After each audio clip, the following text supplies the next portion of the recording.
Chicago Bears might not be done making moves yet. And oh yeah, we just got a Pope. The Pope is in on the Chicago Bears 2025 season.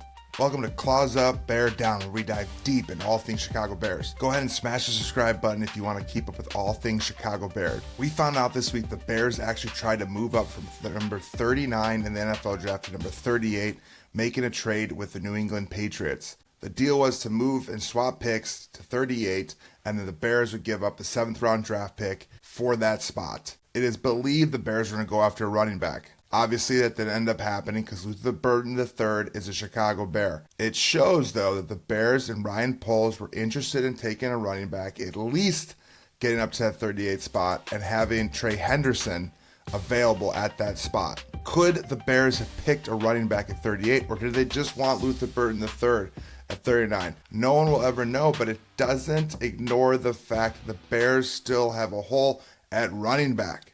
There are a couple running backs that could be still available for the Chicago Bears, and there's 3 that I think would be a really interesting signing. 1, Nick Chubb, about to be 30, coming off a couple injuries, was a superstar a couple years ago for the Cleveland Browns. Would be a nice pickup for the Bears, but he's getting that 30 range where running backs really don't continue to perform at the same level they were before. Number 2 would be Jamal Williams. He already has familiarity with Ben Johnson from playing with him at the Detroit Lions. He played with the Saints last year, didn't get a lot of touches. Could be an interesting pickup. He's the most expensive player on the list. Was made like $4.5 million last year, so he's a pretty expensive veteran running back, but he's healthy.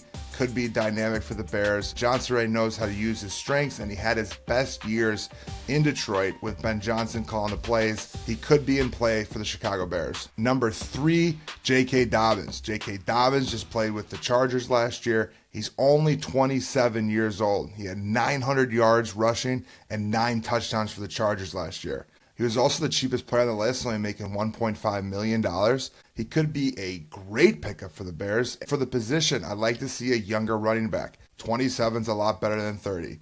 Both Jamal Williams and Nick Chubb are right at that 30-year mark, and that becomes a tough spot for running backs. Getting the younger, cheaper guy to add depth to the running back room would be huge because the Bears weren't able to pick up a premier running back in the draft. OTAs are set to begin in Lake Forest at Hallis Hall this week. The boys are back in town. The first camp is scheduled from May 20th to May 22nd, and then May 27th through May 30th, and then June 9th through June 11th is rookies only, and there's a mandatory full squad minicamp from June 3rd through June 5th.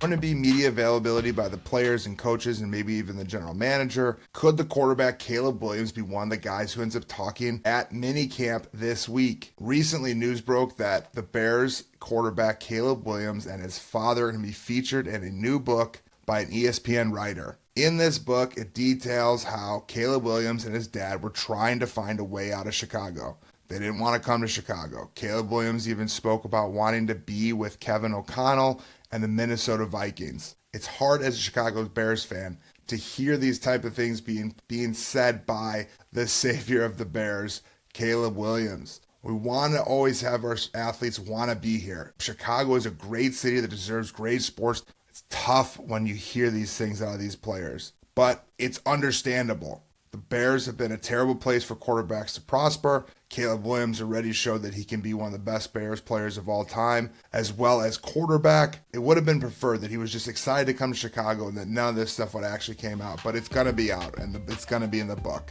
Caleb Williams might have to answer about it or at least be questioned about it this week at Hallis Hall. And that's something to really look out for when it comes to these OTAs, media availability, and press conferences. The Chicago Bears recently just wrote a letter to the city of Chicago saying that their primary focus for a stadium is going to be Arlington Heights. I believe it's going to be Arlington Heights the whole time. It's crazy that it's taken this long to get to this point. I don't believe anything until any shovels are in the ground. But parking's an issue. Getting in and out of the stadium's an issue. Going to the bathroom's an issue. Getting to Miller Lite is an issue. These are all things that need to be solved at a bigger stadium that Arlington Heights can provide. It's been a couple years since the Bears bought the old Arlington Heights racetrack. There's been a lot of back and forth between Arlington Heights, the city, And then the Chicago Bears even talked about being back in the city and destroying the South Lot and putting a stadium up there. A lot of logistical things that go into the Bears staying in Chicago. And the momentum is all swinging back in Arlington Heights. Everything is pointing towards the direction of that's where the momentum's going, and we're just waiting for the president, Kevin Warren, to say, we're going to Arlington Heights. They're going to build Paradise out in Arlington Heights. It's going to be a magnificent place to go watch Chicago Bears football. It's only a matter of time before that announcement comes out. This offseason, the Bears traded the Chiefs for Pro Bowl guard Joe Thuney. He has now just signed an extension with the Chicago Bears, a 2-year, $17.5 million deal per year, totaling his deal with Chicago Bears to $51 million over 3 years. This is a great deal for the Bears. You're not overpaying him. He's a perennial Pro Bowl player. He's already won 4 Super Bowls, and he's been with young quarterbacks who've had a lot of success. Joe Thuney brings a lot of experience to the Bears and solidifies the Bears offense. This contract extension means that the Bears' interior offensive line is settled. It's done. Joe Thuney left guard, Drew Dobbins center, and then Jonah Jackson as a right guard. Could Joe Thuney's contract mean be a signal that the Trey Hendrickson trade is coming? They now have more cap space available. Before on the cap, Joe Thuney was worth $16 million. Now on the cap, he's only worth $8. So now that frees up $8 million worth of space. $8 more million means that a Trey Hendrickson could actually sign a longer contract in Chicago, pay the premier pass rusher, the sack leader. This Trey Hendrickson trade rumor could really start to pick up steam as the offseason continues and as the Bears get into camp. How much effect does that cap space have? Is it real? Can it be possible the Bears could get Trey Hendrickson? Bears with Trey Hendrickson on the team. We cooking with gas now, boys and girls. We are cooking with gas. And that defense would be absolutely terrifying with Montez Sweat on one side and Trey Hendrickson on the other side. Da Pope, the new Pope, was just announced, and he is from Chicago.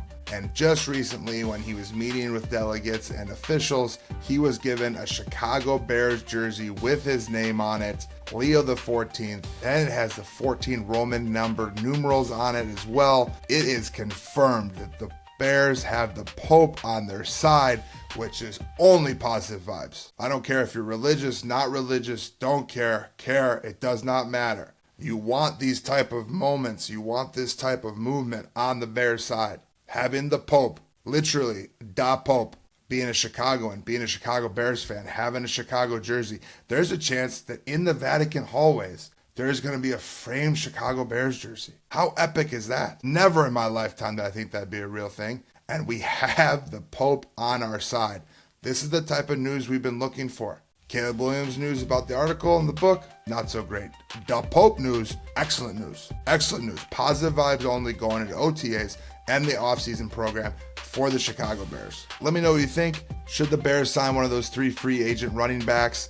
Jamal Williams, Nick Chubb, or J.K. Dobbins? Drop it in the comments below. Go ahead and hit that like button and smash subscribe to keep up with all things Chicago Bears football. And thanks for watching. Claws up, bear down.